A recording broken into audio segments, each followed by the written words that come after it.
Price எல்லாம். புதிய ஏற்பாடு இயேசுவை பற்றி வெளிப்படுத்தும் 6 விஷயங்கள் யாவை என்பதை பார்க்கலாம். முதலாவது, இயேசுவே வாக்களிக்கப்பட்ட மெசியா, தாவீதின் குமாரன், தேவகுமாரன், மனுஷகுமாரன் மற்றும் இம்மானுவேல்.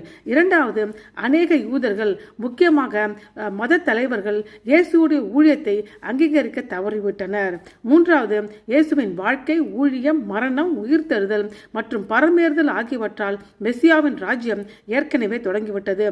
நான்காவது, மெசியாவின் பழைய ஏற்பாட்டு தீர்க்க தரிசன ஆளுமை இயேசுவுக்கு கீழ்ப்படுதல் மற்றும் அவரது 2ஆம் வருகையால் நிறைவேற்றப்படும்.